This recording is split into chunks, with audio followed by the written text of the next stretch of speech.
ফির সাহেব একজনই তেলে ফিরের ফুট 5 জন, হেও 5 জন ফির। এই 5 জন মিললে একজনে ফির বানাই পারে না, হে আপনাদেরকে বানাই দেয়। কথা কয় না, কথা কয় না, কথা কোন ঠিক না? সিদ্দিক আকবর এই মহিলার জানাজার নামাজ পড়াইয়া তারা দাফন করলেন। 3 দিন পরে নবী মদিনা শরীফে আসলেন। আসার পরে নবী দেখে জান্নাতুল বাকিতে একটা নতুন কবর দেখা যায়। সুবহানাল্লাহ।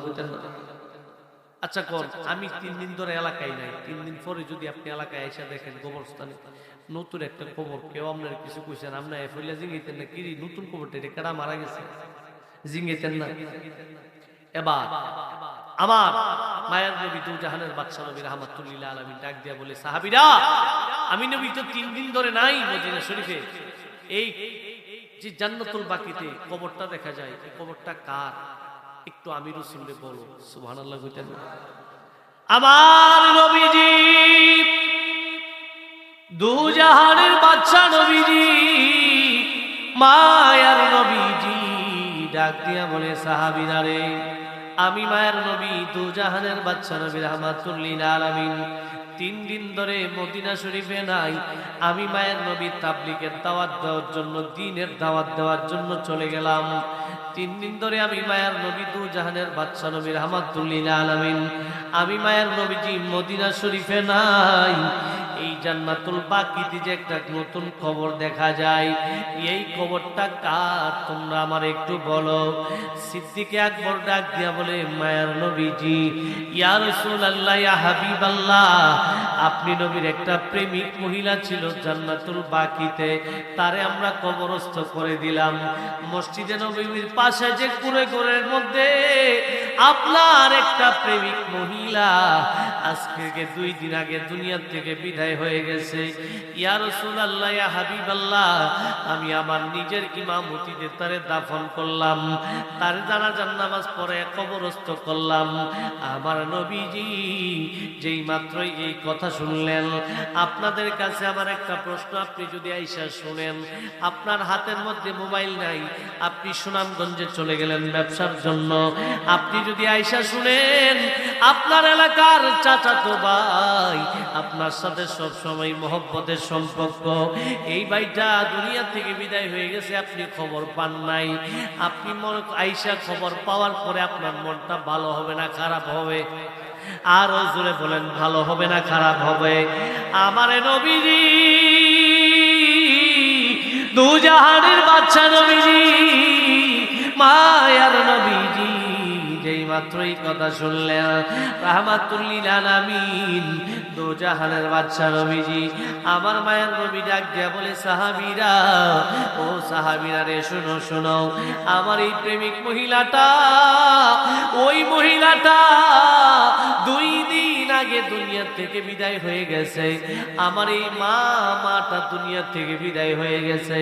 আমি রাহমাতুল্লিল আলামিন তার জানাজার নামাজটা পড়াইতে পারলাম না। এই মহিলাটা দুনিয়া থেকে বিদায় হয়ে গেছে।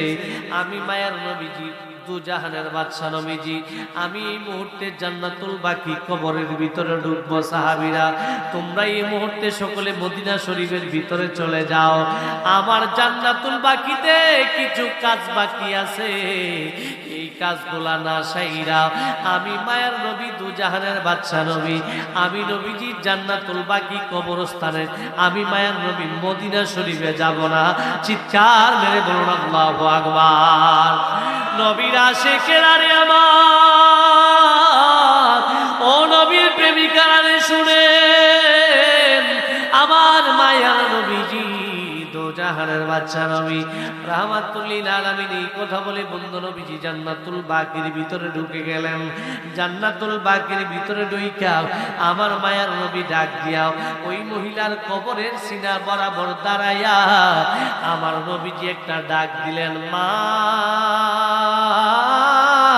মারে, ও মারে।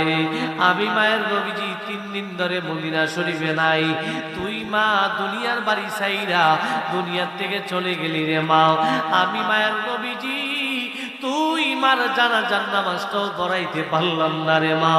তুই মা দুনিয়া থেকে বিদায় হয়ে গেলি রে মা, আমি মায়ের নবীজি তোর কবরের সামনে দাঁড়াইলাম। তুই মা যতক্ষণ না পর্যন্ত আমি মায়ের নবীর সাথে দুইটা কথা বলবি রে মা, ততক্ষণ পর্যন্ত আমি নবী তোর কবরের সামনে থেকে যাব না। চিৎকার মেরে বলুন আল্লাহু আকবার। বলেন ইয়া রাসূলুল্লাহ। ও মায়ার নবী গো তুমি প্রেম শিখায়া কোথায় লুকাইলা, তুমি মায়া শিখায়া লুকাইলা। বলেন মায়ার তুমি প্রেম লুকাইলা, তুমি মায়া শিখায়া কোথায় লুকাইলা।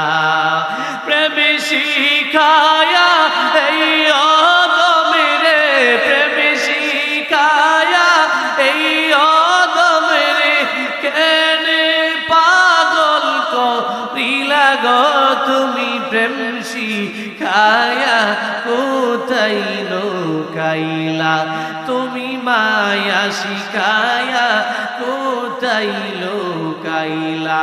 বলেন মায়ার নবী গো তুমি প্রেম শিখাইলা, তুমি মায়া শিখায়া কোথায় লুকাইলা। এক যখন বন্ধ রাখবেন না, চিৎকার মেরে বলুন আল্লাহু আকবার। বলেন না ইয়া রাসূলুল্লাহ, আমার মায়ার নবীজি দোজাহানের বাদশা নবীজি রাহমাতুল লিল আলামিন যেই মাত্র এই কথা বললেন, আমার আল্লাহ ডাক দিয়ে বলে জিবরাইল, ও জিবরাইল রে শোনো, আমার মায়ার নবী দোজাহানের বাদশা নবীজি ওই মহিলার কবরের সামনে দাঁড়াই রইছে ওই মহিলার সাথে কথা বলার জন্য। আরে জিবরাইল রে, যেই নবীকে না বানাইলে আমি আল্লাহ আসমান বানাইতাম না, জমিন বানাইতাম না, লৌহ বানাইতাম না, কুরসি বানাইতাম না। যেই নবীরে না বানাইলে আমি আল্লাহ ইহকাল এবং পরকাল কিছুই বানাইতাম না। ওই মায়ার নবীজি মহিলার কবরের সামনে দাঁড়িয়ে আছে। ও জিবরাইল, আর দেরি কইরো না, একটা কাজ করো জিবরাইল, ওই মহিলার রূহটারে তুমি এই মুহূর্তে তুমি মহিলার সিনার ভিতরে, মহিলার দেহের ভিতরে এই মুহূর্তে দিয়ে আসো। আমার নবীজি দুজাহানের বাদশা নবী মহিলার সাথে কথা বলবে। চিৎকার মেরে বলুন আল্লাহু আকবার। আল্লাহ রূহ পাঠাই দিলেন এই মহিলার সাথে নবী কথা বলার জন্য। সুবহানাল্লাহ বলেন না। এবার মহিলা কবর থেকে লাফ দিয়া দাঁড়ায়া আমার নবীরে সালাম জানাই। সুবহানাল্লাহ বলেন না। আসসালাতু ওয়াসসালামু আলাইকা ইয়া রাসূলুল্লাহ। কন্না আসসালাতু ওয়াসসালামু আলাইকা ইয়া হাবিবাল্লাহ। নবীজি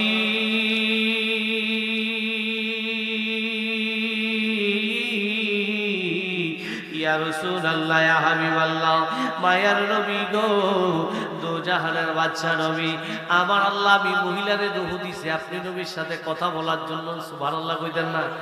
আমার মায়ার নবীজি ডাক দিয়া বলে মা, মারে আমি মায়ার নবীজি মদিনা শরীফে নাই, তুই মা দুনিয়ার থেকে পর্দা করলি, দুনিয়ার থেকে চলে গেলি রে মা।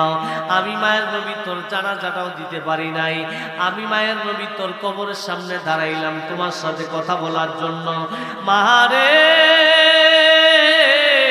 আমি নবীর একটা প্রশ্ন, তোমারে যখন কবরের মধ্যে শোয়ানো হইল আমার আল্লাহ তুমি মায়ের সাথে কেমন আচরণ করছে? সুবহানাল্লাহ বলেন না আল্লাহু আকবার। নবী জিজ্ঞাসা করে কি, মারে তুমি যে কবরের ভিতরে ঢুকছো, আমার আল্লাহ তোমার সাথে কেমন আচরণটা করছে। সুবহানাল্লাহ কইতেন না? এবার মহিলাটা ডাক দিয়া বলে, নবী গো, ইয়া রাসূলুল্লাহ, ইয়া হাবিবাল্লাহ, আমারে যখন কবরস্থ করা হলো, আমারে যখন কবরের মধ্যে ঢুকানো হলো, আমলনামার ফেরেশতারা